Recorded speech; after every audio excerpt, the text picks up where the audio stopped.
TV, saluran tilaah Al-Quran dan kajian Islam. Para pemirsa Roja TV.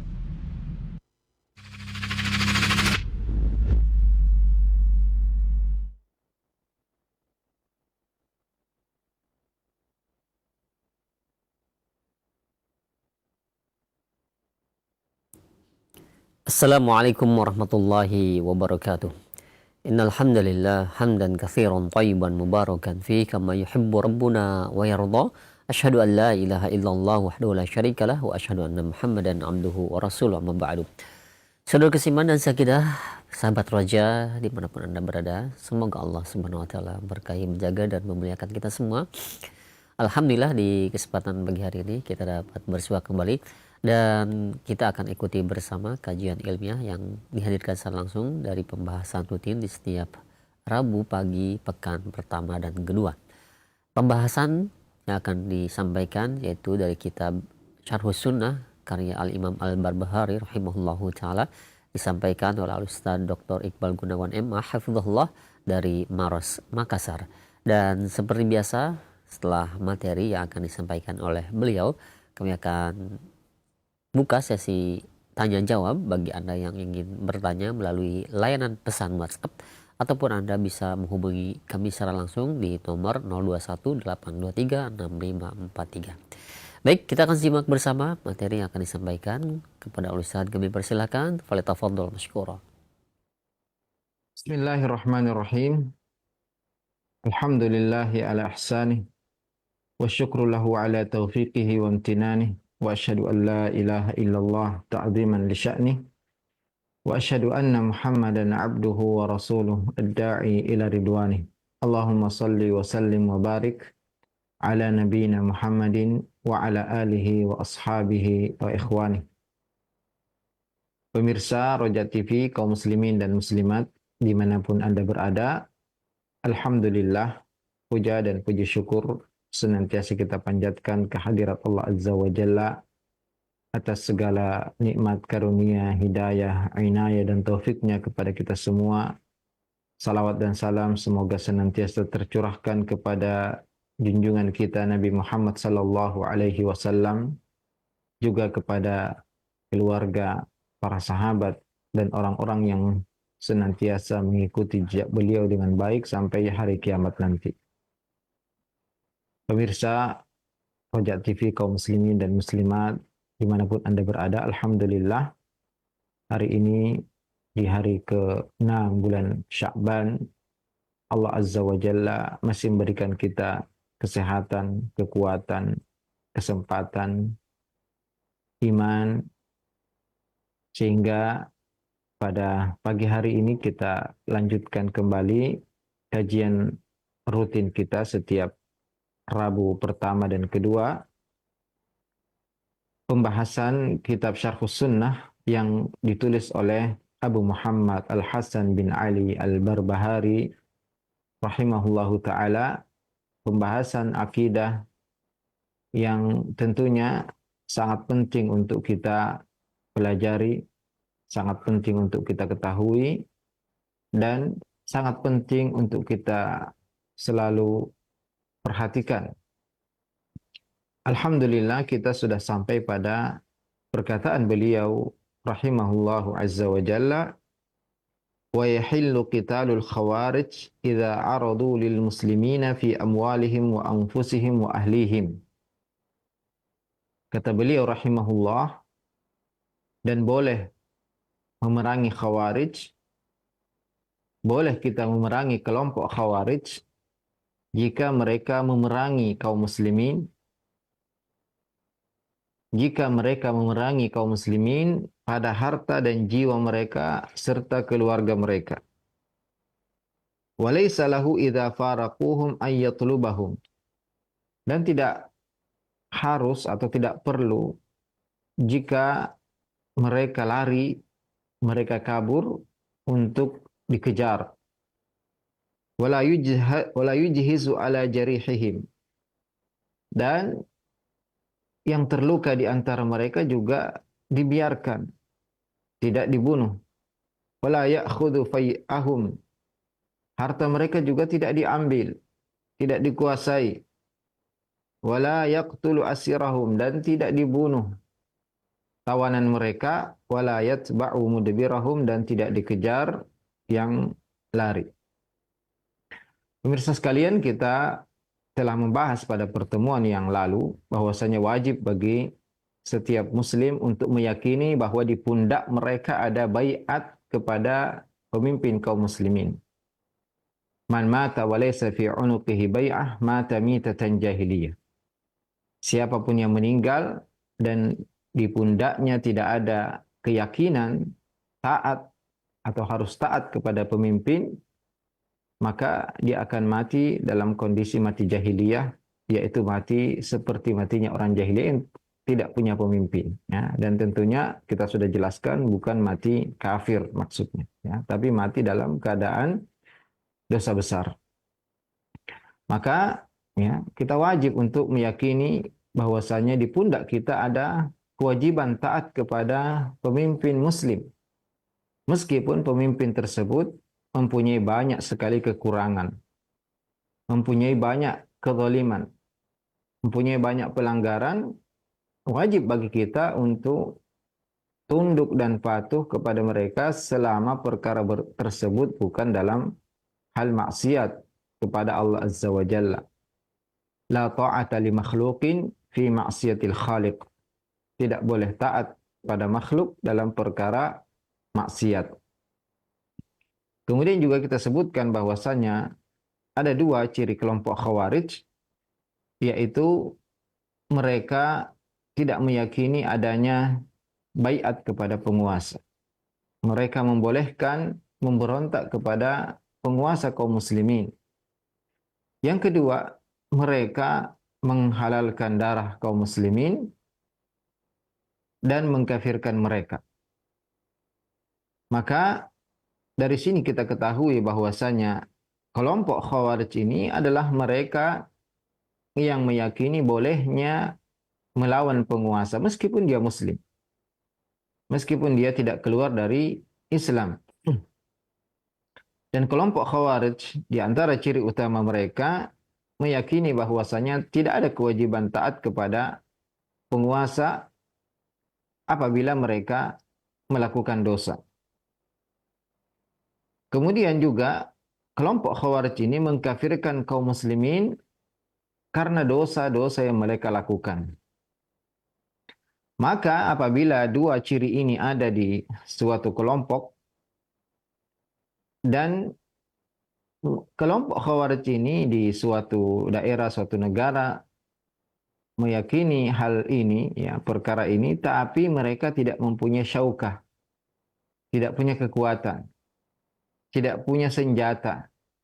Mereka juga tidak memerangi kaum muslimin. Ya, mereka menyimpan pemikiran itu di kepala-kepala mereka. Maka yang seperti ini mereka harus dinasihati. Mereka harus diajak berdebat, berdialog untuk menasihati mereka. Semoga mereka bertaubat.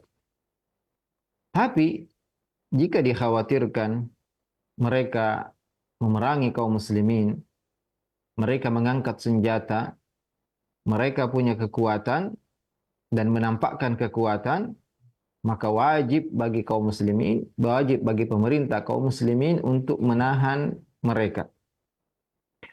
Wajib bagi pemerintah kaum muslimin untuk melindungi rakyat dari keburukan mereka. Dan yang harus diketahui bahwasanya memerangi Khawarij ini bukan karena mereka kafir. Bukan karena mereka keluar dari Islam. Meskipun mereka mempunyai keyakinan yang parah dan berbahaya. Tapi mereka diperangi karena mereka melakukan sesuatu yang melampaui batas. Mereka mengganggu kaum muslimin. Mengganggu keamanan negeri kaum muslimin. Makanya Khalifah Ali bin Abi Thalib radhiyallahu taala anhu, Amirul Mukminin, ketika ditanya tentang kelompok Khawarij, akuffarun hum, apakah kelompok Khawarij ini telah keluar dari Islam? Apakah mereka orang-orang kafir? Sehingga diperintahkan untuk memerangi mereka. Ketika mereka memerangi kaum muslimin, apa jawaban sahabat Ali bin Abi Thalib? La, tidak. Minal kufri farru. Justru mereka saking ya ekstrimnya, berlebihannya, mereka ingin lari jauh dari kekufuran. Walakinnahum qaumun bagau alaina. Tapi mereka adalah kaum yang melampaui batas. Maka mereka seandainya pun diperangi, bukan karena mereka kafir, bukan karena mereka keluar dari Islam. Maka dijelaskan di sini oleh Imam Abu Muhammad Al-Hasan bin Ali Al-Barbahari rahimahullah, bahwasanya kalau mereka diperangi, maka wanita-wanita mereka, istri-istri mereka, anak perempuan mereka tidak ditawan, tidak dijadikan budak. Dan juga harta-harta mereka tidak diambil seperti ketika terjadi jihad perang syar'i bersama kaum muslimin dengan orang-orang kafir. Juga yang terluka di antara mereka dibiarkan, ditinggalkan, ya, tidak dibunuh. Karena tujuan mereka diperangi adalah untuk menghentikan ya, kezaliman mereka, menghentikan bahaya yang mereka timbulkan. Dan apabila ya sudah terluka, sudah kabur, sudah lari, ya maka tidak perlu untuk dikejar. Wa yahillu qitalul khawarij idza aradu lil muslimina fi amwalihim wa anfusihim wa ahlihim. Maka dibolehkan untuk memerangi khawarij jika mereka memerangi kaum muslimin, jika mereka punya kekuatan atau dikhawatirkan mereka akan menyerang kaum muslimin, maka harus ya ditahan. Karena Nabi Shallallahu Alaihi Wasallam memerintahkan kita untuk memerangi kelompok khawarij. Juga sahabat Ali bin Abi Thalib, ya di zaman beliau memerangi khawarij. Kapan? Ketika mereka mulai ya melakukan tindakan-tindakan melampaui batas, seperti apa yang dilakukan kepada sahabat Abdullah bin Khabbab bin Arat radhiyallahu anhu. Mereka membunuhnya, membunuh istrinya, bahkan membelah perutnya ketika hamil.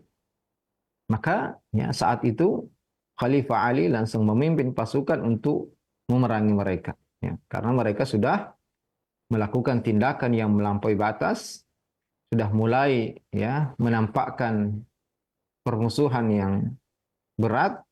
Maka sahabat Ali memerangi mereka. Walaysa lahu idza faraquhum an yatlubahum.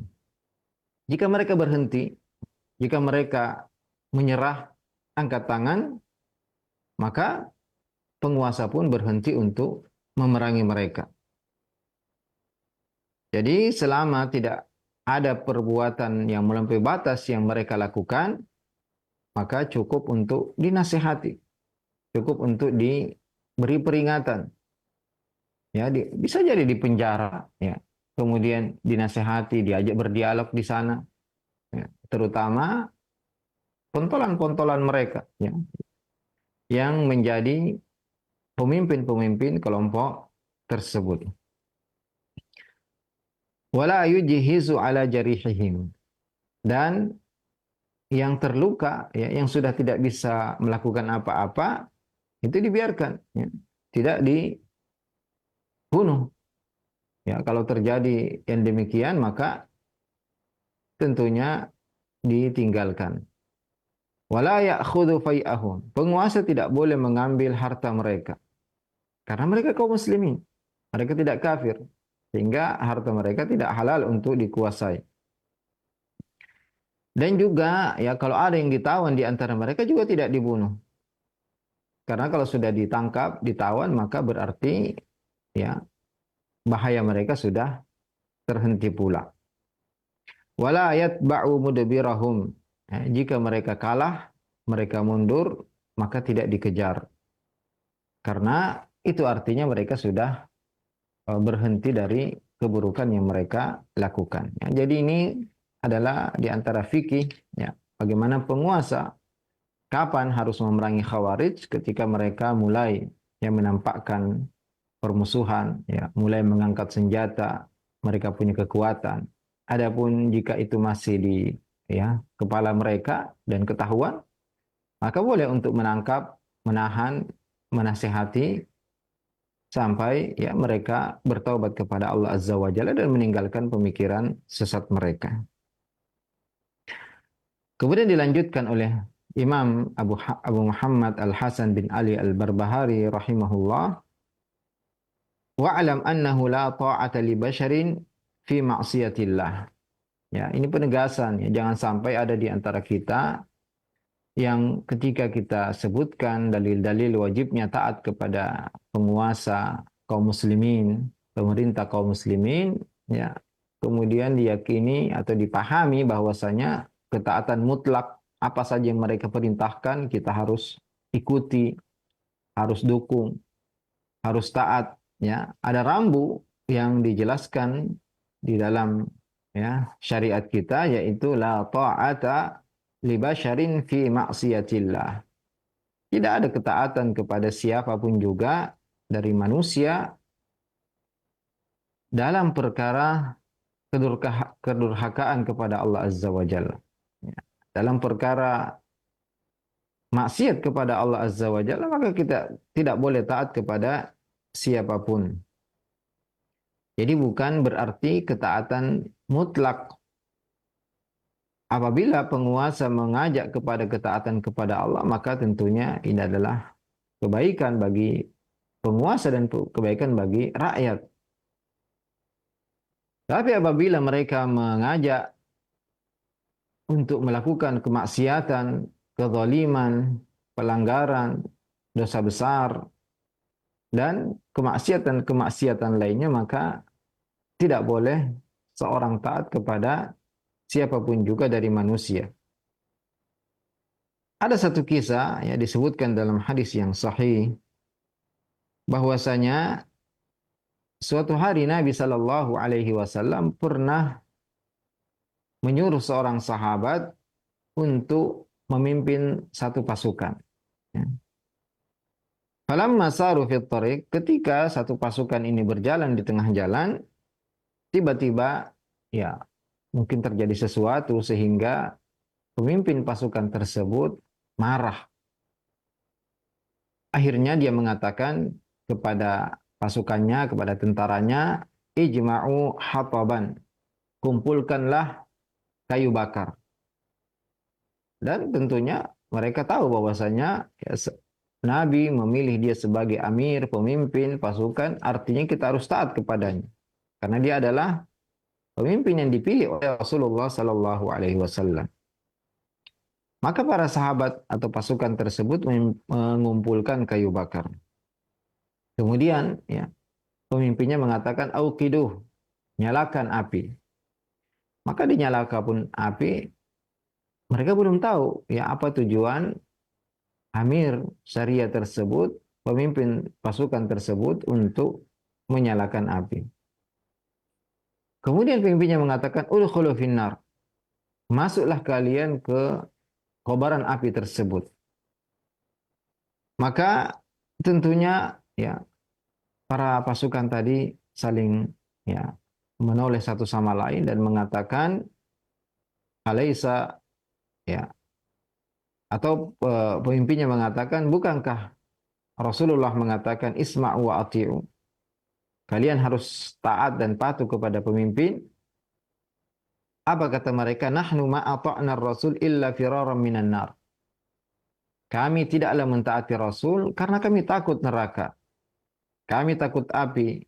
Maka tidak mungkin kami masuk ke dalam api tersebut. Tidak mungkin kami bunuh diri. Maka mereka pun tidak mau dan tidak mentaati pemimpinnya dalam perkara maksiat ini, yaitu membunuh diri mereka sendiri. Dan ketika berita ini dan kabar ini sampai ke telinga Nabi Sallallahu Alaihi Wasallam, apa kata Rasulullah? Ama innahum law dakhaluha lam yakhruju minha. Kalau mereka masuk, mereka bunuh diri, mereka mentaati pemimpinnya dalam perkara maksiat, maka mereka tidak akan keluar. Innamat ta'atu fil ma'ruf. Ketaatan kepada pemimpin itu hanya dalam perkara yang ma'ruf, perkara yang bukan maksiat, maslahat, kebaikan. La ta'ata li makhluqin fi ma'siyatillah. Tidak ada ketaatan kepada makhluk dalam bermaksiat kepada Allah Azza wa Jalla. Ini kaidah umum kepada siapa saja. Ketika Allah Azza wa Jalla perintahkan kita taat kepada orang tua, anishkurli wali walidayka ilayyal masir. Kata Allah Azza wa Jalla, bersyukurlah kepadaku dan kepada kedua orang tuamu, kepadakulah kalian akan dikembalikan. Wa in jahadaka ala an tusyrika bi ma laysa laka bihi ilmun fala tuti'huma. Kalian wajib untuk berbuat baik, berbakti kepada kedua orang tua, taat kepada mereka. Tapi ya, bahkan ketika mereka tidak beriman pun, ya, mereka musyrik, berbeda agama denganmu, kalian tetap wajib untuk berbuat baik, berbakti kepada mereka. Tapi kalau keduanya menyuruhmu untuk melakukan syirik, mengajakmu untuk melakukan maksiat, fala tuti'huma, maka jangan taat. Wa sahibhuma fid dunya ma'rufa. Tapi Allah tetap mengatakan, temani, pergauli mereka berdua di kehidupan dunia ini dengan cara yang baik. Wattabi' sabila man anaba ilayya, dan ikutilah jalan orang yang kembali kepadaku. Maka kita harus mengetahui bahwasanya kaidah umum, ya, Allah perintahkan kita taat kepada pemimpin, kepada orang tua, istri diperintahkan taat kepada suaminya, anak taat kepada orang tuanya, rakyat taat kepada pemimpinnya. Ini bukan ketaatan mutlak, ya, tapi ada batasannya, yaitu selama bukan maksiat, selama bukan pelanggaran dan kedurhakaan kepada Allah Azza wa Jalla. Tapi harus kita ketahui juga, ya, kalau pemimpin kita menyuruh maksiat, itu bukan berarti kepemimpinan mereka otomatis, ya, hilang atau tidak perlu lagi ditaati dalam semua perkara, ya. Ini juga pemahaman yang keliru, pemahaman yang tidak benar, ya. Lakin la yuta'u fi hadhil ma'siyati faqat, ya. Jadi kalau pemimpin menyuruh melakukan maksiat, hanya tidak ditaati dalam perkara itu. Perkara-perkara yang lain, kebaikan, maslahat, ya, aturan-aturan pemerintah yang mengandung kebaikan untuk kaum muslimin, maka kita wajib untuk taat kepada mereka. Jadi, ya, batasannya hanya dalam perkara maksiat. Kalau itu perbuatan yang haram, maka kita tidak boleh mentaati siapapun. Jadi perintah Allah Azza wa Jalla taat kepada pemimpin, taat kepada orang tua, itu dibatasi jika perintahnya bukan kemaksiatan. Jika perintahnya itu adalah maslahat dan kebaikan, maka wajib untuk kita taat kepadanya. Kemudian beliau yang membahas pembahasan yang lain, wala yushhadu ala ahadin wala yushhadu lahu bi'amali khairin wala syarrin. Ya, di sini katakan man kana min ahli Islam. Barang siapa yang termasuk kaum muslimin, maka tidak boleh kita pastikan dia berada di atas, kalau dia meninggal tidak boleh dipastikan dia masuk surga atau masuk neraka, ya. Individu, ya, siapapun dia, sesoleh apapun dia, sebaik apapun dia di kehidupan dunia ini, kita tidak boleh pastikan dia mesti di surga. Atau seburuk apapun amalan seorang, mati dalam kondisi bermaksiat, bahkan dosa besar, kita tahu dia belum bertaubat, yang kita tahu dia belum bertaubat, maka tidak boleh kita pastikan dia berada di neraka. Kecuali jika ada dalil dari Al-Quran dan As-Sunnah. Contohnya, yaitu para sahabat yang telah disebutkan namanya satu persatu, atau ditunjuk oleh Nabi SAW bahwasanya dia termasuk penghuni surga, Seperti sabda Nabi SAW, Abu Bakar fil jannah, Umar fil jannah, Uthman fil jannah, Ali fil jannah, Sa'ad fil jannah, Sa'id bin Zaid fil jannah, Abu Ubaidah fil jannah, Abdurrahman bin Auf fil jannah, Talha fil jannah, Zubair fil jannah, ya, 10 sahabat yang dijamin masuk surga, dan juga sahabat-sahabat yang lain yang disebutkan oleh Nabi SAW, Bilal bin Rabah, dan yang lainnya. Tentunya ya kita pastikan karena Nabi SAW telah menyebut nama mereka. Juga yang disebutkan dalam hadis ya, atau dalam ayat Al-Quran tentang Abu Lahab di neraka dan yang lainnya, maka kita yakini mereka di neraka. Adapun selainnya yang tidak disebutkan oleh Nabi SAW, dia di surga atau di neraka, bagaimana sikap kita? Yaitu mengatakan, apalagi kalau dia masih hidup juga ya. Kalau masih hidup kita tidak tahu apa ujung dari kehidupannya. Karena Nabi SAW mengatakan, innamal a'mal bil khawatim. Sungguhnya amal itu tergantung penghujungnya. Maka sesoleh apapun seorang, sebaik apapun amalannya, maka tidak boleh kita pastikan ya dia di surga. Dan seburuk apapun amalan seorang, maka tidak boleh juga kita katakan dia pasti di neraka. Kenapa demikian? Pemirsa sekalian, kaum muslimin dan muslimat dimanapun Anda berada, ya karena kita tidak tahu apa penutup amalannya.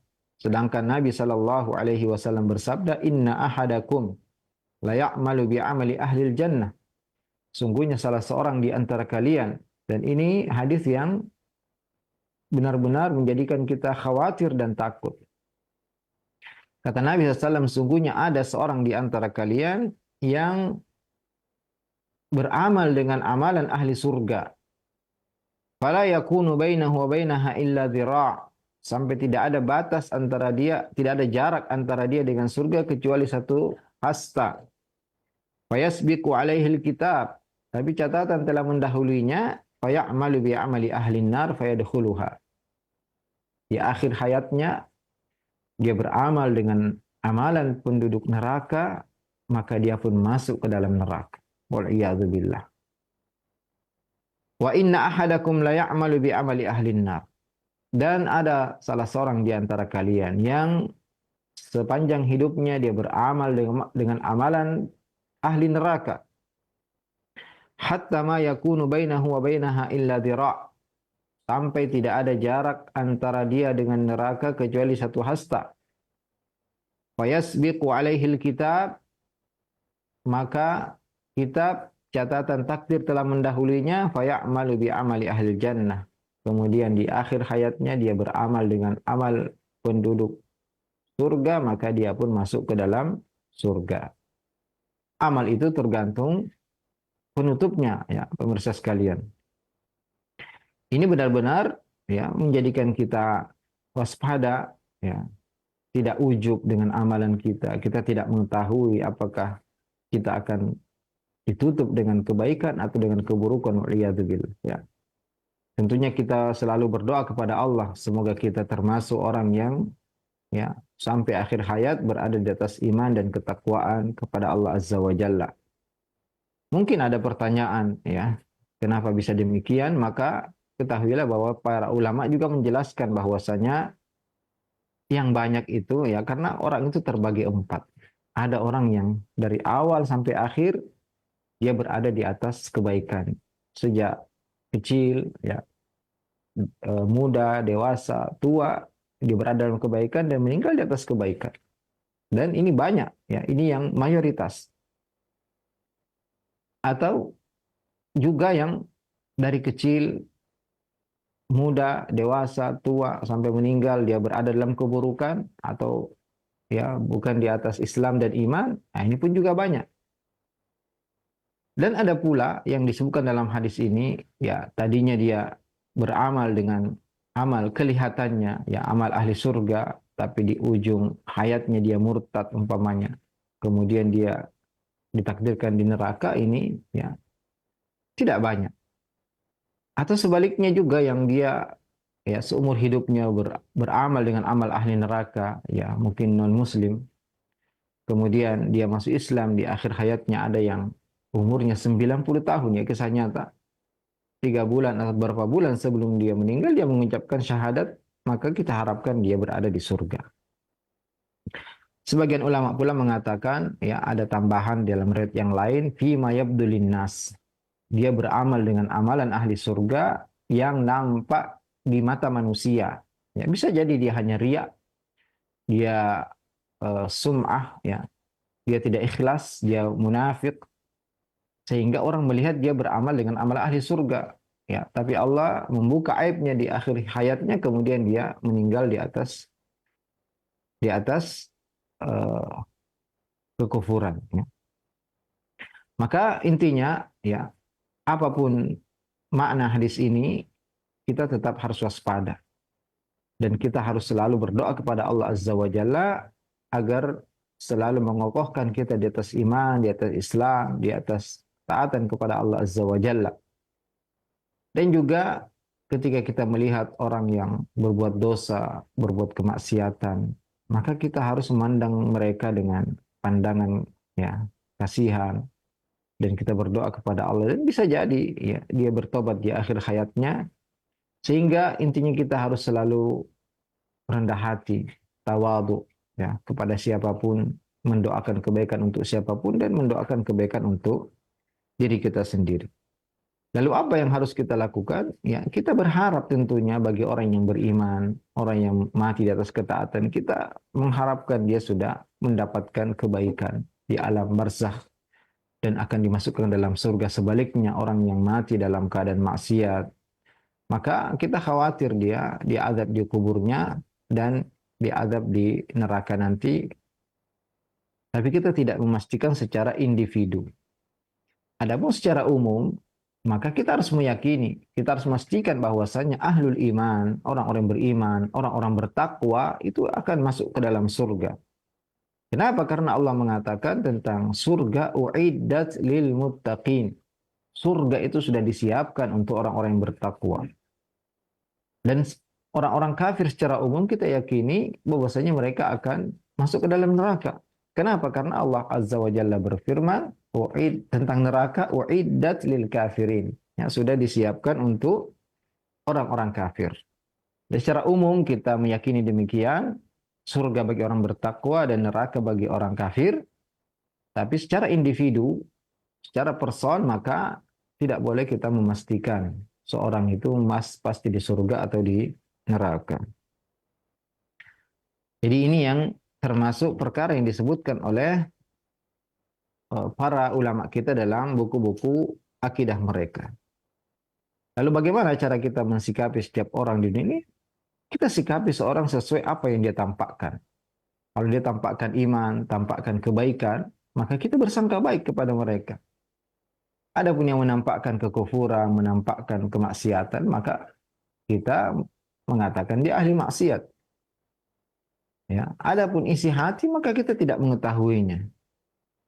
Kita tidak mampu melihat isi hati orang lain. Makanya kita bermuamalah dengan siapapun sesuai dengan apa yang mereka nampakkan.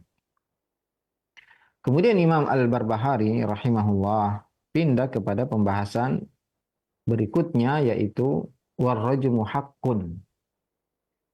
Dan hukum rajam itu hak, benar.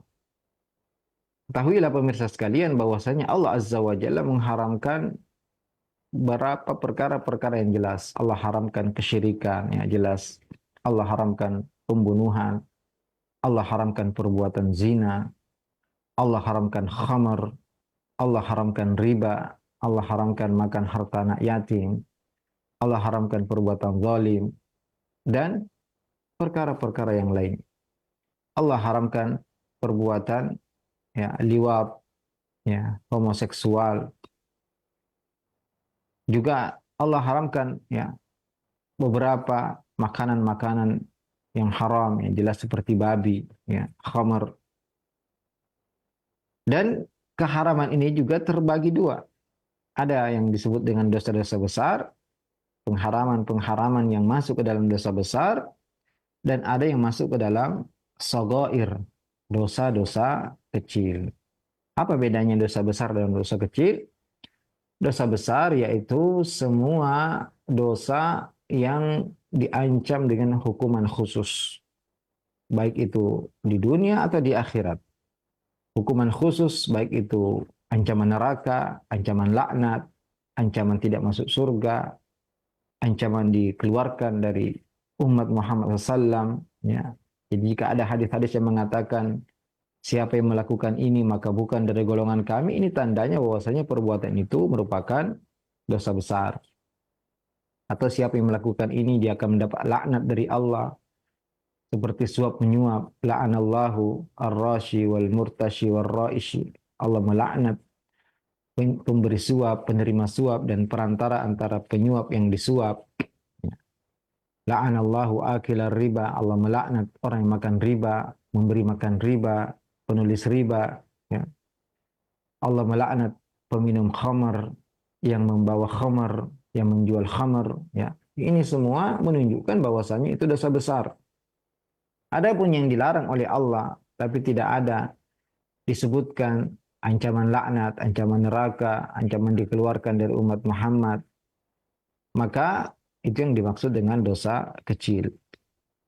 Kemudian secara hukuman, ada dosa-dosa yang Allah Subhanahu wa taala dan Rasulnya menetapkan hudud, ya, hukuman-hukuman tertentu, batasan-batasan tertentu. Ya, kenapa dikatakan hudud dari kata had, yaitu batasan, wa huwa al-mana', yaitu menghalangi. Ya, karena seorang ketika meletakkan batasan itu menghalangi seorang untuk melampaui batasan tersebut. Kenapa dikatakan penghalang? Ya karena jika itu diterapkan maka akan menghalangi manusia untuk melakukannya. Ketika hukum rajam ini diterapkan, maka orang akan takut untuk berzina ketika dia sudah mempunyai istri yang sah dan sudah merasakan hubungan yang sah, hubungan badan yang sah dengan istrinya. Maka ya orang akan takut ketika seorang membunuh dengan sengaja, kemudian diterapkan hukum qisas kepadanya, maka dia akan takut untuk melakukannya. Ketika seorang mencuri, kemudian sampai nisabnya 1/4 dinar, kemudian dipotong tangannya, maka orang takut untuk melakukan pencurian. Dan ada juga larangan-larangan yang tidak ditetapkan baginya hukuman tertentu, tapi dikembalikan kepada penguasa untuk menentukan hukuman tersebut agar seorang takut melakukannya.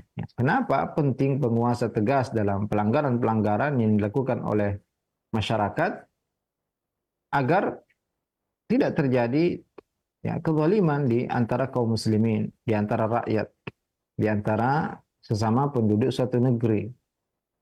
Karena innallaha la yaza'u bis sultan ma la yaza'u bil Qur'an. Banyak orang yang takut berbuat pelanggaran bukan karena takut kepada Allah, tapi takut dihukum oleh penguasa. Maka ya Allah Azza wa Jalla Nabi SAW bersabda, innallaha farada faraida fala tudayyi'uha. Sesungguhnya Allah Azza wa Jalla menetapkan kewajiban-kewajiban, maka jangan sampai kalian tinggalkan kewajiban-kewajiban tersebut. Kewajiban sholat, puasa, zakat, ibadah haji bagi yang mampu, berbakti kepada kedua orang tua, bersilaturahim. Maka jangan kalian ya menyanyiakan kewajiban-kewajiban tersebut. Wa harrama asya' fala tantahikuha. Allah juga mengharamkan banyak perkara, maka jangan kalian menerjang perkara-perkara yang haram tersebut. Dan ketahuilah pemirsa Roja TV kaum muslimin dan muslimat dimanapun Anda berada, sungguhnya apa yang diharamkan Allah itu jauh lebih sedikit daripada yang Allah halalkan. Dan kita tidak butuh kepada yang haram. Kehidupan kita tidak akan berkurang kalau kita tidak melakukan yang haram. Kita bisa menikmati hidup ini tanpa melakukan perkara yang haram. Mungkin terkadang terjadi sesuatu yang mengharuskan seorang menerjang yang haram ketika dalam kondisi darurat. kondisi dia di hutan, kelaparan, tidak menemukan kecuali bangkai, sehingga dia harus makan bangkai tersebut untuk mempertahankan hidupnya. Ini mungkin saja terjadi. Tapi dalam kondisi normal, maka kita tidak butuh. Ya. Allah membolehkan nikah dan mengharamkan zina. Allah menghalalkan berbagai jenis makanan, minuman. Ya, hanya mengharamkan beberapa jenis saja ya, yang kita tidak butuhkan dalam kehidupan kita dan berbahaya bagi kehidupan kita. Sehingga ya kalau kita mencukupkan dengan yang halal, maka alhamdulillah sungguh banyak sekali perkara-perkara yang halal yang Allah Subhanahu wa taala ya bebaskan untuk kita menikmatinya. Wasakata an asya, dan ada perkara-perkara yang Allah tidak sebutkan, Nabi SAW tidak bahas, min ghairi nisyan, bukan karena Allah dan Rasulnya lupa, ya tidak tahu. Fala tas'alu anha, maka tidak perlu bertanya tentang. Dan di antara batasan-batasan atau hukuman-hukuman yang Allah tetapkan yaitu hadduz zina. Ya, hukuman pelaku zina yaitu fi'lul fahishati fi farjin la yahillu lahu. Perbuatan keji, ya, perbuatan zina, perbuatan keji di kemaluan. Ya, atau tenggelamnya kemaluan atau pucuk kemaluan asli seorang laki-laki di farji wanita, farji asli seorang wanita yang tidak halal baginya. Barang siapa yang melakukan perbuatan ini, perbuatan dosa yang besar ini, innahu kana fahisyata wa sa'a sabila, sungguhnya perbuatan zina adalah perbuatan keji dan seburuk-buruk jalan. Dan Allah Azza wa Jalla memuji orang-orang yang beriman yang mereka adalah walladzina hum li furujihim hafizun, dan orang-orang beriman yang menjaga kemaluan mereka. Illa ala azwajihim, kecuali kepada pasangan-pasangan sah mereka, istri-istri mereka, au ma malakat aimanuhum, atau budak-budak mereka, fa innahum ghairu malumin. Nah, dua jalan ini, istri yang sah dan budak-budak, maka mereka tidak tercela. Faman ibtagha wara'a dzalika fa ulaika humul aadun. Adapun yang melampaui batas, bukan istri, bukan budak, maka mereka telah melampaui batas yang halal kepada yang haram, maka berarti dia telah terjatuh kepada perbuatan zina. Dan orang yang terjatuh pada perbuatan zina juga terbagi dua. Imma ayyakuna bikran, kalau dia seorang yang masih perawan atau perjaka, belum pernah berhubungan badan dengan wanita yang merupakan pasangan sahnya, istri sahnya yang dia nikahi dengan pernikahan yang benar, ya, dia jomblo, ya, dia tidak punya pasangan, belum menikah, masih perawan, masih perjaka, kemudian dia terjatuh pada perbuatan zina, maka hukumannya dalam Islam adalah dicambuk 100 kali. Allah Ta'ala berfirman, Az-zaniyatu waz-zani fajlidu kulla wahidin minhuma mi'ata jaldah. Pezina wanita dan pezina laki-laki, maka cambuklah masing-masing dari mereka 100 kali cambukan. Di sini ada ya satu perkara yang disebutkan oleh sebagian ulama kita, kenapa Allah Azza wa Jalla mendahului ketika menyebut pezina didahului dengan perempuan dulu. Az-zaniyatu waz-zani. Pezina wanita, kemudian pezina laki-laki. Dan ketika menyebutkan as-sariqu was-sariqatu faqta'u aydiyahuma, pencuri laki-laki dan pencuri perempuan, maka potonglah kedua tangannya. Kenapa? Karena kebanyakan pencuri itu adalah laki-laki, ya. Dan laki-laki yang banyak melakukan perbuatan ini, ya. Atau perbuatan ini lebih banyak dilakukan oleh laki-laki. Adapun az-zaniyah itu biasanya sumber ya zina itu dari wanita yang menggoda, yang bersolek, yang memakai wangi-wangian bukan di hadapan suaminya, ya, menggoda dengan pakaiannya yang terbuka, sehingga banyak perzinahan itu awalnya muncul dari wanita. Maka apabila terjadi perzinahan dari perawan atau perjaka yang belum pernah merasakan hubungan badan yang sah dengan istrinya, ya, karena dia tidak punya, pasangan yang sah, maka apabila dia berzina dicambuk dengan 100 kali cambukan. Wala ta'khudkum bihima ra'fatun fi dinillah. Jangan, tidak perlu kasihan ya sehingga mengurangi ya 30 kali saja atau tidak perlu dicambuk. In kuntum tu'minuna billahi wal yawmil akhir, jika kalian beriman kepada Allah dan hari akhir, wal yashhad adabahuma ta'ifatun minal mu'minin. Hendaklah disaksikan hukuman tersebut sekelompok dari orang-orang yang beriman. Tentunya ya perlu pemirsa sekalian ketahui, ya ini bukan ya perintah kepada individu masing-masing. Siapa yang berhak melakukan ini adalah khitab, pembicaraan, perintah kepada penguasa. Ya, penguasa lah yang boleh menerapkan hal ini. Adapun individu maka mereka tidak boleh melakukan hukuman ini ya karena akan menimbulkan kekacauan di tengah kaum muslimin.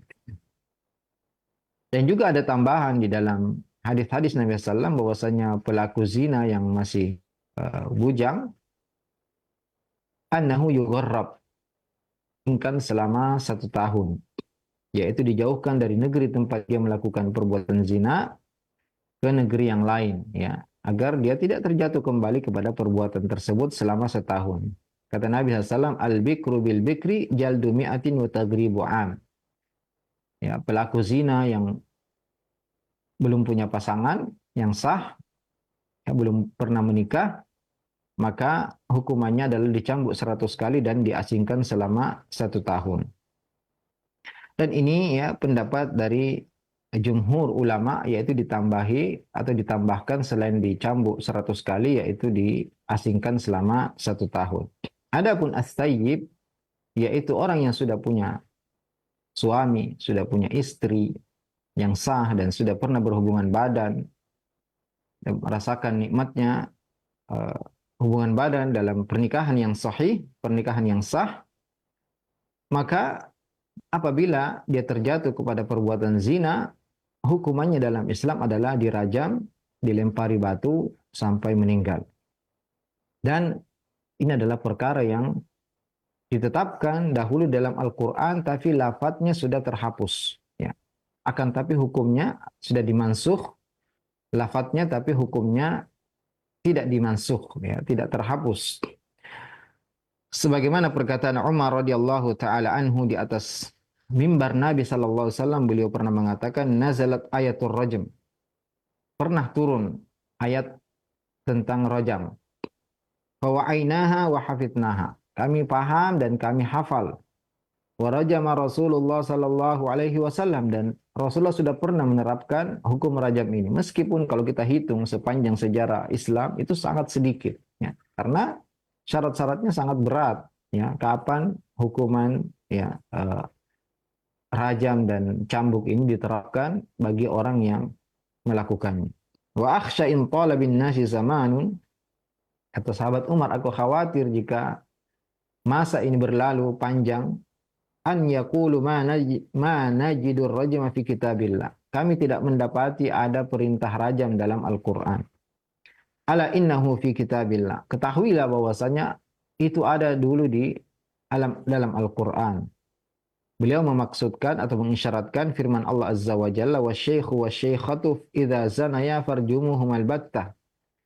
Asyaikhu wasyaikhatu, ya, wanita laki-laki yang sudah punya istri dan wanita yang sudah punya suami, jika berzina maka rajamlah keduanya, nakalam minallah, azab dari Allah, wallahu azizun hakim, dan Allah maha perkasa lagi maha bijaksana. Hadis ini diriwayatkan oleh Muslim dalam kitab sahihnya.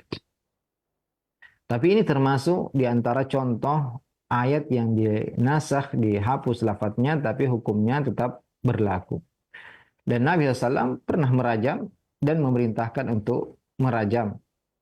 Wa ajma'al muslimuna ala dhalik. Dan juga kaum muslimin ijma' bahwasanya hukum merajam ini berlaku dan tidak terhapus, dan tidak ada yang menyelisihi ulama dalam perkara ini kecuali kelompok Khawarij. Dan rajam ini ya benar-benar tetap ada di dalam sunnah Nabi SAW dan perbuatan Nabi SAW, dan juga secara ijma'. Maka mengingkari hukum ini adalah sebuah kekufuran. Karena orang yang mengingkarinya adalah mendustakan Allah dan Rasulnya serta mendustakan ijma' konsensus kaum muslimin. Maka kenapa di sini Imam Al-Barbahari mengatakan warrajmu haqq, dan hukum rajam itu hak benar, karena ini termasuk bagian dari akidah Ahlus Sunnah wal Jamaah yang meyakini bahwasanya hukum rajam ini tetap dalam Al-Quran, Sunnah, dan ijma' kaum muslimin. Ada pun yang mengatakan ya ini permasalahan khilafiyah, maka tentu kita tinggalkan perkataan tersebut. Allah Azza wa Jalla mengatakan fa in tanaza'tum fi syai', jika kalian berselisih dalam sesuatu ya dalam agama Allah, farudduhu ilallahi war rasul, kembalikanlah kepada Allah dan Rasulnya, kembalikanlah kepada Al-Quran dan Sunnah. In kuntum tu'minuna billahi wal yawmil akhir, jika kalian benar-benar beriman kepada Allah dan hari akhir, dzalika khairu wa ahsanu ta'wila, itu lebih baik dan lebih baik penghujungnya. Jadi kita tidak terus berada di atas khilaf, tapi kita cari ya yang sesuai dengan kebenaran yang dikuatkan oleh dalil, kemudian kita mengambil pendapat tersebut. Ya, juga beliau melanjutkan ini masih permasalahan fikih ya, tapi beliau masukkan dalam masalah akidah, wal mashu 'alal khuffaini sunnah. Mengusap dua khuf, yaitu alas kaki yang terbuat dari kulit ya, yang biasa dipakai orang-orang di negeri Arab ketika musim dingin, ini adalah sunnah. Artinya boleh kita lakukan ya, karena dilakukan oleh Nabi dan para sahabatnya. Dan sebenarnya masalah mengusap khuf ini adalah permasalahan fiqhiyah ya. Tapi ada ternyata dari kelompok yang mengaku Islam menisbahkan diri mereka kepada kaum muslimin, mengingkari bolehnya mengusap khuf ini, yaitu mengusap alas kaki yang terbuat dari kulit. Padahal ya, dalil-dalil yang menyebutkan bolehnya seorang untuk mengusap khuf ini sangat banyak sekali ya, hadisnya mutawatir dari Nabi Shallallahu Alaihi Wasallam, dan ini keringanan ya bagi orang yang mukim sehari semalam dan bagi orang musafir 3 hari 3 malam, dengan syarat dia memakainya dalam kondisi suci.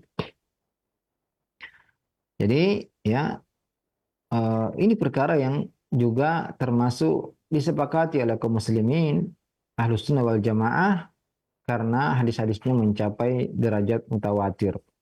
Tapi ada ternyata di antara kelompok kaum muslimin yang mengatakan tidak ada ya syariat mengusap khuf, sebaliknya mereka justru mengusap kaki mereka ya. Mereka tidak membasuh kakinya, tidak mencuci kakinya, tapi mereka justru mengusap kakinya ya. Dan ini tentunya adalah suatu perkara yang keliru, menyimpang, sehingga ulama-ulama ahli sunnah wal jamaah dalam kitab-kitab akidah mereka selalu menyebutkan masalah ini karena perselisihan sebagian kelompok yang menyimpang di dalam masalah ini, padahal hadisnya sangat banyak sekali, bahkan mencapai derajat mutawatir. Semoga apa yang kita pelajari pada pagi hari ini bermanfaat bagi kaum muslimin dan muslimat dimanapun Anda berada, dan selanjutnya kita buka sesi tanya jawab. Barakallahu fikum. Fiikum barakallah, jazakallah khair, barakallah fiik kepada Ustaz yang sudah memberikan materi di kesempatan pagi hari ini. Ustaz Dr. Iqbal Gunawan M.A. hafizahullah, dari pembahasan kitab Syarh Sunnah karya Imam Al-Barbahari rahimahullah ta'ala, dari sikap Ahlus Sunnah terhadap kelompok Khawarij. Mudah-mudahan bermanfaat bagi kita semua. Dan untuk selanjutnya kami buka sesi interaktif, sesi tanya jawab. Silahkan bagi Anda yang ingin bertanya, baik melalui layanan pesan WhatsApp ya di 0218236543, atau juga Anda bisa menghubungi kami di nomor yang sama di 0218236543. Nah, yang pertama Ustadz,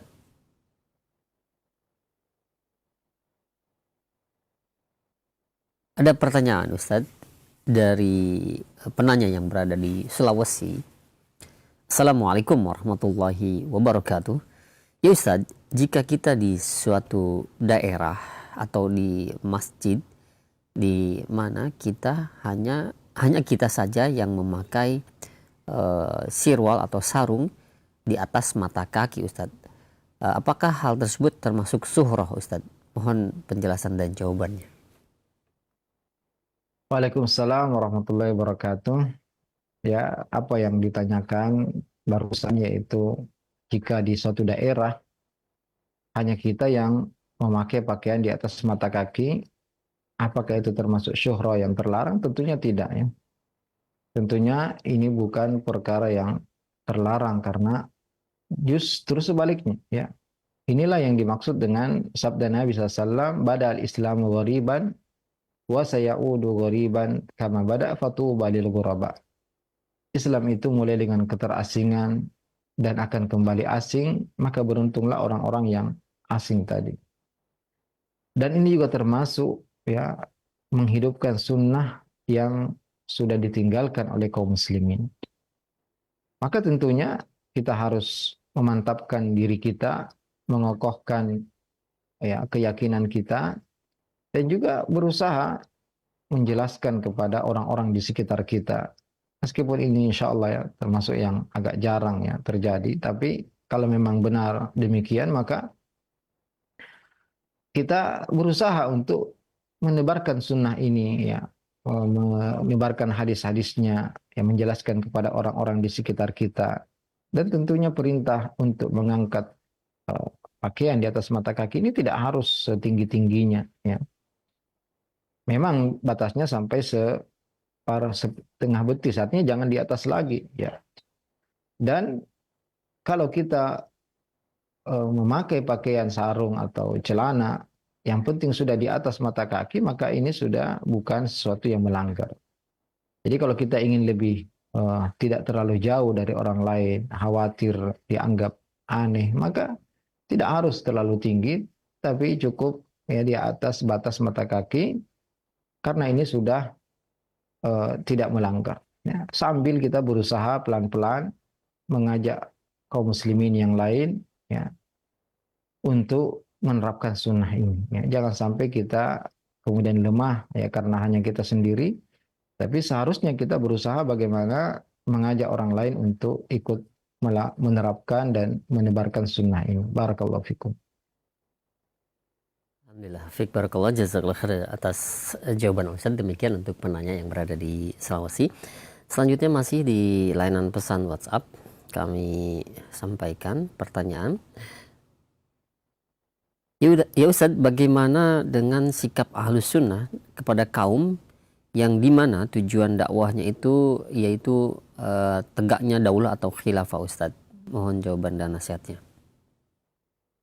Ya, tentunya kepemimpinan dalam Islam ini adalah suatu perkara yang wajib ya.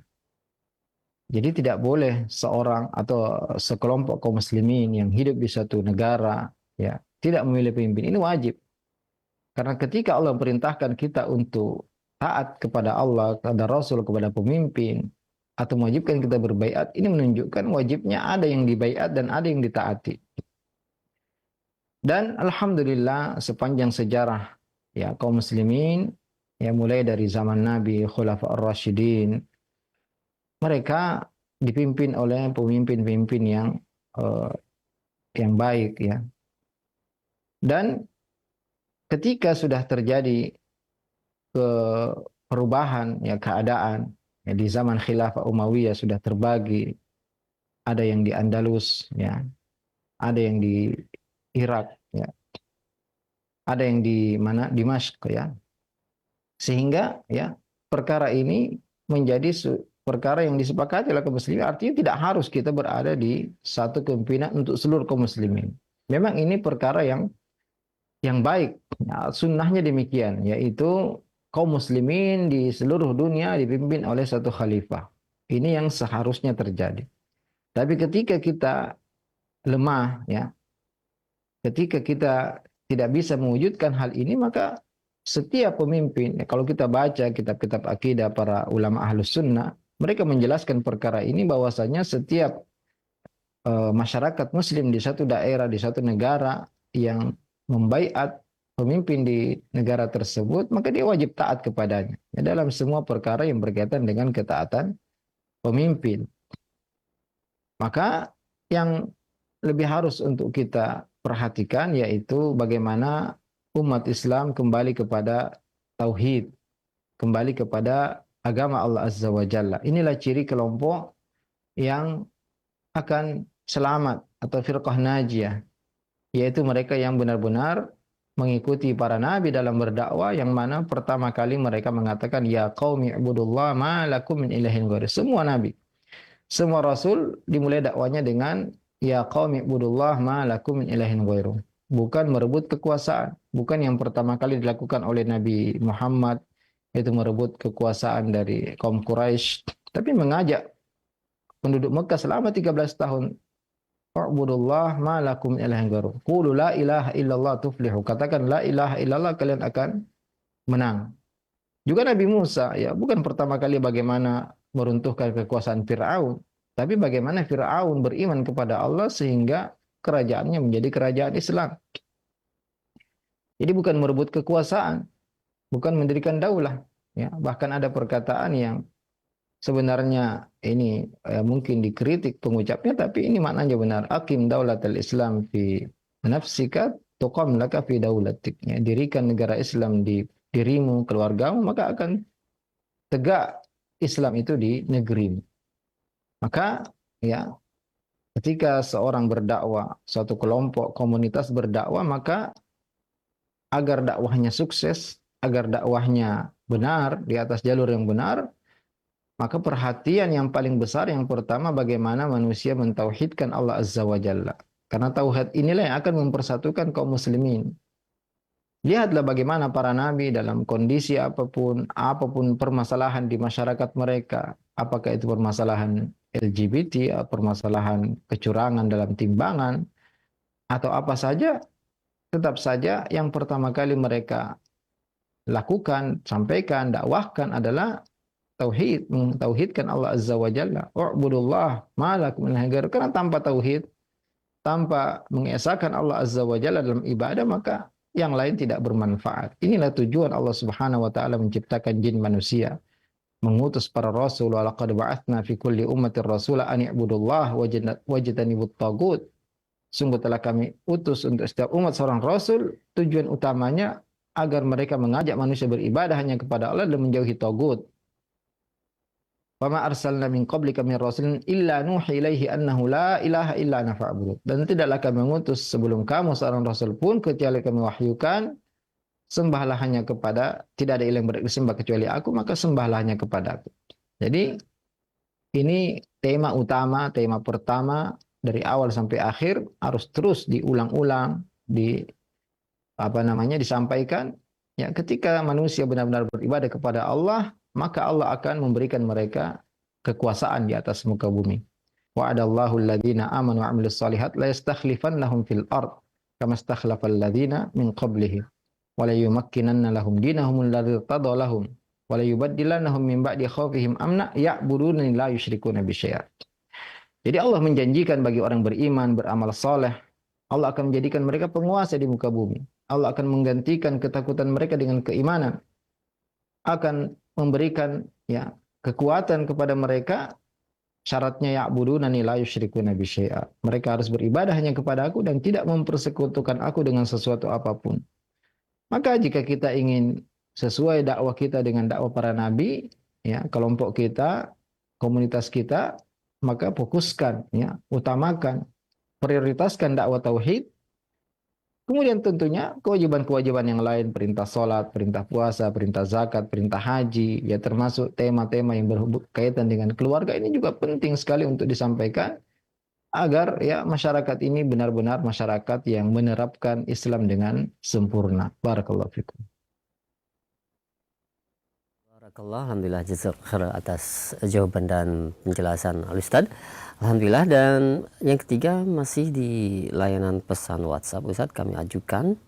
Ada pertanyaan. Ya Ustaz, bagaimana dengan kaum yang mudah sekali melecehkan ulama, tidak menghargainya, bahkan mengolok-oloknya Ustaz, tapi mereka itu sering mengagungkan orang-orang yang mungkin kita anggap tidak berilmu, tapi dianggap sebagai seorang mujahid, Ustadz. Apakah mereka ini masuk golongan khawarij, Ustadz? Ya, ciri-ciri khawarij ya selain tentunya eh, memberontak atau membolehkan pemberontakan kepada pimpin kaum muslimin dan juga menghalalkan darah kaum muslimin, mengkafirkan mereka, di antara ciri mereka adalah sufahaul ahlam, ya. Mereka adalah orang-orang jahil, orang-orang bodoh, hudatsaul asnan, ya, masih muda, ya, kurang pengalaman. Sehingga ya karena mereka tidak punya ilmu, ya yaqra'unal Qur'an la yujawizu hanajirahum. Mereka baca Quran tapi tidak sampai melewati tenggorokan mereka. Mereka tidak paham, ya. Mereka bersemangat dalam beragama. Tahqiruna salatakum ma'a salatihim. Kalian remehkan salat kalian dibanding salat mereka. Ini para sahabat yang semangat beribadah, tapi kata Nabi, salat kalian masih kurang dibandingkan salat mereka. Mereka semangat baca Quran, semangat beragama. Tapi ya, mereka tidak paham. Mereka tidak dibimbing oleh para ahli ilmu, para ulama ar-rasikhin, ar-rabbaniyin yang benar-benar paham tentang agama ini. Sehingga yang seharusnya orang yang ya bersemangat beragama ini duduk di majelis ilmu, ya mendengarkan tafsir Al-Qur'an, penjelasan hadis-hadis Nabi sallallahu, mereka justru sibuk dengan perkara-perkara yang lain sehingga mereka tidak bisa membedakan mana ahli ilmu, mana orang yang juhala, ya orang-orang jahil yang hanya punya semangat tapi tidak punya ilmu. Sehingga mereka merusak lebih banyak daripada memperbaiki. Ya, tentu ini adalah ya, ketika ulama yang seharusnya dimuliakan, dihargai, didengarkan, ditaati, justru dilecehkan. Tapi yang bukan ulama, ya hanya kelihatan punya semangat membela Islam tapi tidak di atas ilmu, mereka puja-puji, mereka yakin sebagai para syuhada, adalah suatu kebodohan. Orang-orang seperti tentu perlu diberi pemahaman yang baik, ya, diajak dengan cara hikmah agar mereka kembali ke majelis ilmu, mendengarkan penjelasan ahli ilmu, penjelasan ya ayat-ayat Al-Qur'an, hadis-hadis Nabi, ya penjelasan buku-buku para ulama, ya, sehingga mereka berjalan ya membela agama ini dengan cara yang benar, cara yang telah digariskan oleh Rasulullah, para sahabat, para tabi'in dan tabi'ut tabi'in. Barakallahu fikum. Fika barakallah, jazakallah khair atas jawaban dan penjelasannya. Dan 3 pertanyaan tadi kami sudah ajukan di layanan pesan WhatsApp, dan selanjutnya kami berikan kesempatan bagi Anda yang ingin bertanya secara langsung di layanan telepon. Silakan kami tunggu di 021 823 6543. Halo. Iya, silakan. Assalamualaikum. Assalamualaikum warahmatullahi wabarakatuh. Waalaikumsalam warahmatullahi wabarakatuh. Dengan Ibu siapa, di mana? Hamba Allah Di mana Ibu? di Banten. Di Banten. Pertanyaannya sesuai dengan pembahasan Ibu ya? Ustaz, Ya, silakan. Pertanyaannya apa, Bu? kalau golongan Syiah itu termasuk Khawarij bukan ya Ustaz ya? Afwan Ustaz ya. Baik, itu saja. Ya, Assalamualaikum warahmatullahi wabarakatuh. Waalaikumsalam warahmatullahi wabarakatuh. Nah, silakan Ustaz. Tentunya Khawarij ini adalah salah satu atau kelompok yang pertama kali keluar ya dari sesat. Karena benihnya itu sudah ada di zaman Nabi SAW ketika datang seorang kepada Nabi SAW yang telah tengah membagi rampasan perang dan dia mengatakan, ya Muhammad i'dil, ya wahai Muhammad berlaku adillah. Maka Nabi sangat marah dan mengatakan, wa may ya'dil illa ma'adil. Siapa yang akan berbuat adil kalau saya tidak berbuat adil? Kemudian Nabi mengatakan akan keluar dari orang ini, akan muncul dari orang ini kelompok yang tahkiruna salatakum ma'a salatihim. Kalian remehkan salat kalian dibanding salat mereka. Mereka baca Quran tapi tidak melewati tenggorokan mereka, dan mereka keluar dari Islam seperti keluarnya anak panah dari sasarannya. Adapun kelompok Syiah ini juga ya muncul ya pertama kali dari Abdullah bin Saba al-Yahudi, ya, orang yang pura-pura masuk Islam. Kemudian merusak Islam dari dalam. Dan dia mengatakan bahwasanya ya Ali ini sebagai Tuhan. Ya. Sabaiyah, kelompok Sabaiyah. Mereka mempertuhankan Ali bin Abi Thalib sehingga Ali sangat marah ketika mendengar hal ini, bahkan menggali 2 lubang dan memasukkan mereka ke lubang tersebut, kemudian menyalakan api dan asapnya sampai kepada orang tersebut, kelompok tersebut, karena mereka ya tidak bertaubat, tidak mau kembali, sehingga sahabat Ali sangat marah. Dan juga ya kelompok Syiah ini muncul ketika terjadi perselisihan antara Ali dan sahabat yang lain, sehingga ya Syiah ini sebenarnya pada awalnya adalah, Syiah itu artinya kelompok, ya. Syiatu Ali, pembela Ali, ya. Dan jika ya Syiah ini hanya tapi juga memuliakan sahabat dan Umar, maka ini permulaan Syiah yang tentunya salah, keliru, tapi tidak sampai kepada penyimpangan yang sangat parah, ya tentunya seperti ya yang datang kemudian. Ya, seperti kelompok Zaidiyah yang mereka mengutamakan sahabat Ali dibanding Abu Bakar dan Umar. Padahal sahabat Ali sendiri di atas mimbar Kufah ya terang-terangan mengatakan, siapapun yang mengatakan bahwa saya lebih utama daripada Abu Bakar dan Umar, saya akan cambuk dia dengan cambuk orang yang mengadakan kedustaan, yaitu dengan 80 kali cambukan. Ya, karena ya seperti yang pernah kita terangkan, Ahlus Sunnah wal Jamaah meyakini yang paling mulia setelah Nabi Muhammad adalah Abu Bakar, kemudian Umar, kemudian Utsman, kemudian Ali. Ya, adapun yang lebih mengutamakan Ali daripada Utsman, ini ada juga pendapat di sebagian kaum muslimin yang pendapat ini ya tidak dikatakan keluar dari Ahlus Sunnah wal Jamaah.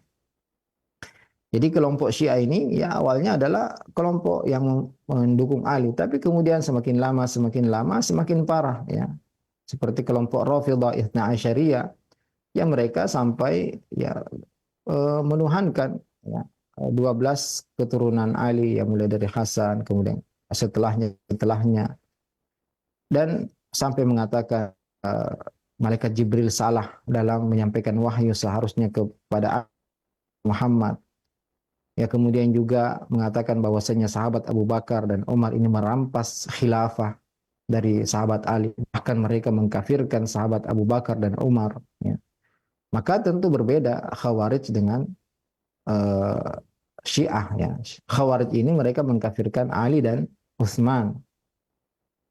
Jadi sangat bertentangan ya, antara Khawarij dan Syiah. Kalau Syiah sangat berlebihan dalam sahabat Ali dan keluarga Nabi Sallallahu Alaihi Wasallam. Adapun Khawarij ini mereka lah yang pertama kali memberontak kepada Khalifah Utsman dan membunuh Khalifah Utsman. Ya, kemudian diperangi di zaman Ali. Jadi ini dua kelompok yang sangat berbeda. Ya, kalau tadi Syiah ini mengkafirkan Abu Bakar dan Umar, Khawarij tidak. Ya, mereka mengkafirkan Ali dan Utsman. Barakallahu fikum. Dan juga Syiah ini punya banyak penyimpangan yang sangat besar, ya, karena Syiah zaman kita ini ya diartikan dengan Rafidhah yang tentunya fatwa MUI ya Indonesia juga sudah mengeluarkan fatwa tentang kesesatan kelompok ini. Barakallahu fikum.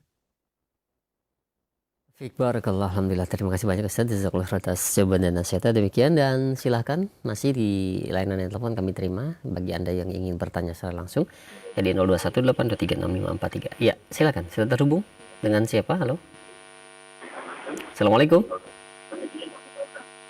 Halo.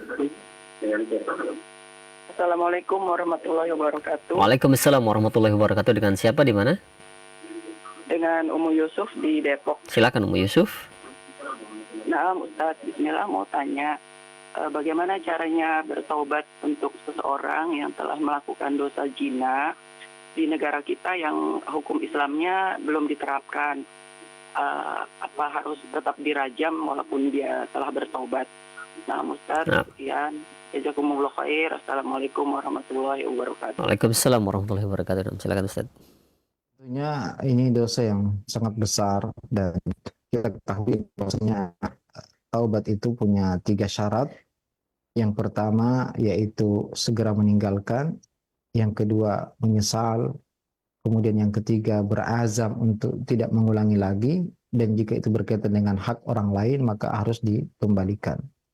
Dan tentunya sebagaimana kita telah sampaikan bahwasanya di negara yang tidak menerapkan hukum rajam, maka tidak boleh ya individu menerapkan sendiri karena berbagai syarat ya, yang mana ketika dia ya tidak ada saksi yang melihat secara langsung 4 orang ya dengan mata kepalanya, atau pengakuan.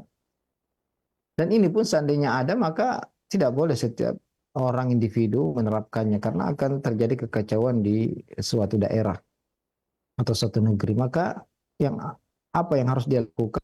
Menutup aib ini sebisa mungkin, tidak ada yang, kemudian dia benar-benar memurnikan taubatnya kepada Allah, menjauhi sebab-sebab yang menyebabkan dia terjatuh pada perbuatan tersebut, bersungguh-sungguh bertaubat kepada Allah Azza wa Jalla, berusaha memperbanyak amal soleh, bersedekah, berbakti kepada kedua orang tua, berbuat baik kepada orang lain, ya, menjaga silaturahim, dan memperbanyak kebaikan sebisa mungkin, dan berusaha menutup semua sebab-sebab yang bisa mengembalikan dia perbuatan tersebut. Kalau dia seorang yang belum punya istri, maka segera menikah.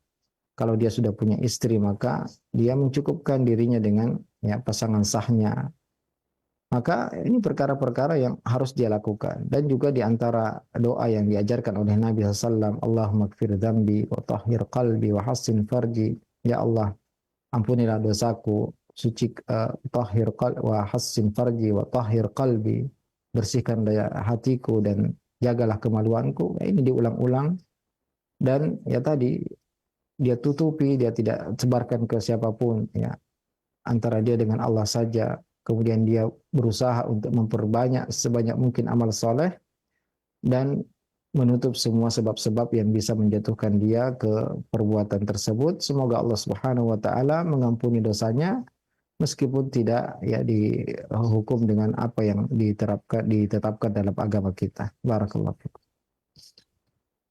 Barakallah, alhamdulillah, jazakallahu khair sekali untuk jawaban Ustaz. Demikian, dan satu pertanyaan terakhir silakan kami berikan kesempatan di layanan telepon. Kami tunggu di 0218236543. Nah, halo. Ya, silakan. Halo. Halo, assalamualaikum. Waalaikumsalam warahmatullahi wabarakatuh. Dengan siapa, di mana Bapak? Dengan hamba Allah di Jakarta. Bapak di Jakarta, silakan. Ya, Afwan Ustaz, izin bertanya, mungkin ada sedikit keluar konteks. Sebenarnya pertanyaan saya itu adalah terkait gini Ustaz. Ana ini kan bekerja di industri minuman sebagai seorang sales. Namun pada kenyataannya tanggung jawab Ana ini harus sampai pada proses pengiriman, di mana dalam proses pengiriman ini Ana harus mengajukan asuransi. Nah, kalau dalam posisi seperti ini bagaimana ya Ustadz ya? Untuk muamalah nanti ditanyakan kepada Ustadz Erwandi ya, Bapak. Mohon maaf ya. Iya. Baik. Iya. Oke. Iya, yang lainnya mungkin satu kesempatan kembali kami berikan kesempatan yang ingin bertanya perihal pembahasan ini ya di 021-823-6543. Silahkan bagi Anda yang ingin bertanya di akhir acara kami di pagi hari ini. Silahkan. Halo. Iya. Halo. Assalamualaikum warahmatullahi wabarakatuh. Waalaikumsalam warahmatullahi wabarakatuh. Dengan Bapak siapa? Di mana? Saya dengan Andi di Cikupa, Ustaz. Pak Andi, silahkan Pak Andi. Ya. Nah. Saya bertanya tentang tadi tadi kan dicontohkan ketika beramal soleh, kemudian dia mungkin murtad. Nah, apakah ada orang yang beramal soleh, kemudian dia melakukan maksiat dan meninggal karena saat itu meninggal gitu, Ustaz? Dan dia takdirnya neraka gitu. Apakah mungkin gitu, Ustaz? Itu aja, Ustaz. Syukran. Ya, mohon diulangi.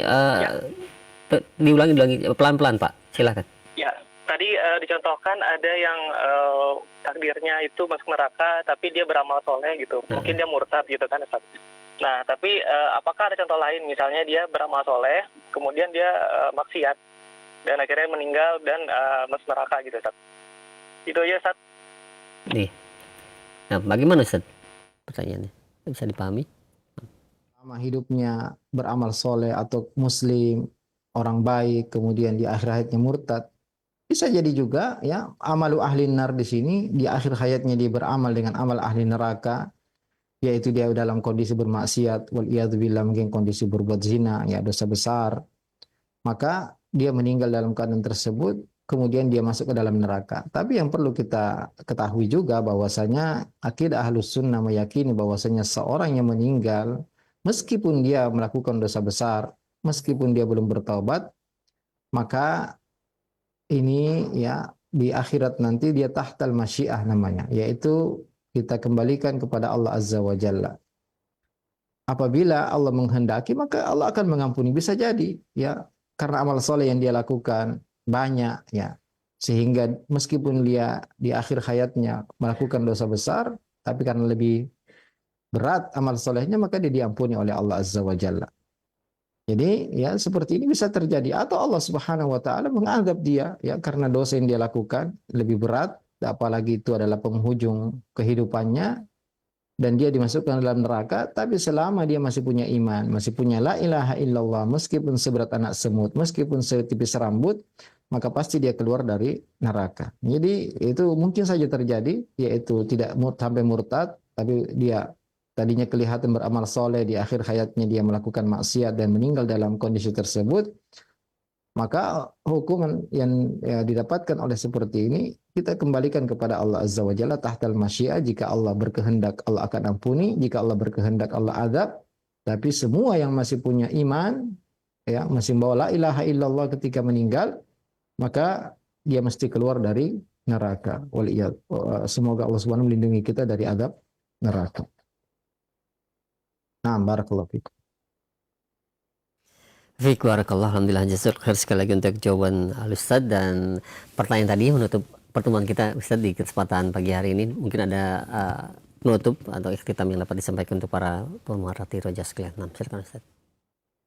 Para pemirsa Roja, kaum muslimin dan muslimat dimanapun Anda berada, alhamdulillah ya saya ingatkan di penghujung kajian kita pada pagi hari ini bahwasanya kita saat ini berada di bulan Sya'ban ya, tanggal 6 di bulan Sya'ban.